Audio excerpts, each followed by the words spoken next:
ناظرین، اگست کا مہینہ شروع ہو چکا ہے اور اگست کے مہینے میں ہم آزادی کا جشن بہت جوش و خروش سے مناتے ہیں، کیونکہ 14 اگست 1947 کو پاکستان آزاد ہوا تھا۔ آج ہم آپ کو اس ویڈیو میں بتائیں گے کہ اصل آزادی کیا ہے۔ ناظرین، وطن سے محبت ایک ایسا فطری جذبہ ہے جو ہر انسان بلکہ ہر روح میں پایا جاتا ہے۔ جب انسان کسی سرزمین پر پیدا ہوتا ہے، وہاں اپنی شب و روز بتاتا ہے، جہاں اس کے والدین، بزرگ اور دوستوں کا پیار پایا جاتا ہے، وہ زمین اس کا گھر کہلاتی ہے۔ پاکستان ہمارا پیارا وطن ہے اور ہمیں اپنے وطن سے بہت پیار ہے۔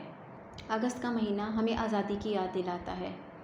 ہندوستان کے مسلمانوں نے یہ آزادی بہت ہمت، کوشش اور لگن سے حاصل کی ہے۔ اس کامیابی و کامرانی میں مسلمانان ہند کی جرأت، حوصلہ، ایثار و قربانی، علماء دین کی فہم و فراست، قائد اعظم کی عقل و دانش، علامہ اقبال کا تفکر اور فاطمہ جناح کا پیار شامل ہے۔ جی ہاں، یہ وہی پاکستان ہے جس کے لیے 100 نہیں، ہزاروں نہیں بلکہ لاکھوں لوگوں نے قربانیاں دی ہیں۔ بہت سے بیٹوں کو ان کی ماؤں کے سامنے سنگسار کیا گیا، بہت سی خواتین کو بیوہ کیا گیا، بہت سے بچوں کو یتیم کیا گیا، تب کہیں جا کر آزادی کا سورج طلوع ہوا۔ آزادی کی قدر و قیمت وہی جان سکتا ہے جس نے غلامی کے اندھیرے اپنی جیتی جاگتی آنکھوں سے دیکھے ہوں اور جس نے ظلم و ستم کے پہاڑ کاٹے ہوں۔ کسی بے گھر سے پوچھو گھر کی قیمت اور کسی غلام سے پوچھو آزادی اور وطن کی قیمت، تب احساس ہوگا کہ جس پاک سرزمین پر ہم لوگ رہ رہے ہیں وہ اللہ تعالیٰ کا ایک بہت بڑا انعام اور بہت نعمت ہے۔ ناظرین، اب ہمیں آزاد ہو جانے اور آزادی حاصل کرنے کے فرق کو سمجھنا ہوگا۔ جہاں آزادی ہے وہاں حدود و قیود بھی ہوں گی۔ جس طرح علامہ اقبال فرماتے ہیں، صنوبر باغ میں آزاد بھی ہے، پابہ گل بھی ہے۔ آزادی کا مطلب یہ نہیں ہے کہ ہم اپنی روزمرہ زندگی میں قانون کی پاسداری نہ کریں۔ آزادی کا مطلب یہ بھی نہیں ہے کہ ہم احتجاج کے نام پر اپنے ہی ملک کی املاک کو نقصان پہنچائیں۔ آزادی کا مطلب یہ بھی نہیں ہے کہ ہم کرپشن، چور بازاری، ذخیرہ اندوزی اور ناانصافی کا بازار گرم رکھیں۔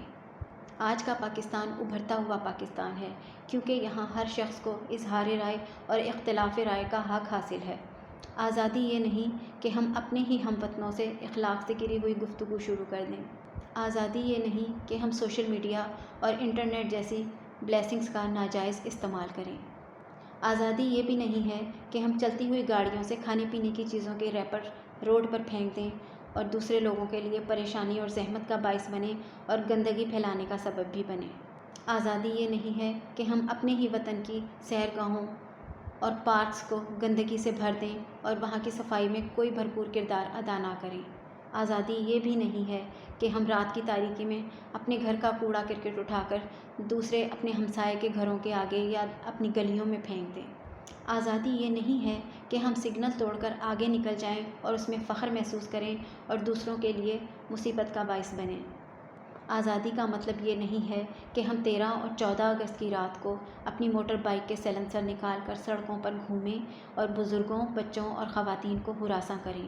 آزادی کا مطلب یہ بھی نہیں ہے کہ ہم ون ویلنگ جیسے بیکار کاموں میں پڑ کر اپنی جانیں داؤ پر لگا دیں۔ غرض یہ کہ ہمیں آزادی کے مطلب کو سمجھ کر اس کی قدر کرنی چاہیے۔ اگر ہم آزاد ہیں تو اس کے ساتھ ایک ذمہ داری بھی ہے، آزادی کو سمجھنے کی ذمہ داری، اس کو صحیح طریقے سے استعمال کرنے کی ذمہ داری۔ بلکہ اصل آزادی صحیح اور غلط کے فرق کو سمجھنے میں بھی ہے۔ ہمیں بحیثیت قوم اپنے ملک کی ترقی میں بھرپور کردار ادا کرنے کی ضرورت ہے۔ قائد اعظم نے فرمایا، پاکستان بنانے میں جتنی مشکلات پیش آئیں اس سے کہیں زیادہ مشکل کام پاکستان کو قائم رکھنا اور اس کی حفاظت کرنا ہے۔ میری دعا ہے کہ اللہ تعالیٰ ہمارے ملک کو ہمیشہ قائم دائم رکھے اور اس کو ترقی کی راہوں پر گامزن کرے۔ آخر میں ایک شعر کہوں گی، اس مٹی سے وفا تم بھی کرو ہم بھی کریں گے، اس کا جو حق ہے ادا تم بھی کرو ہم بھی کریں گے۔ Thank you. پاکستان زندہ باد۔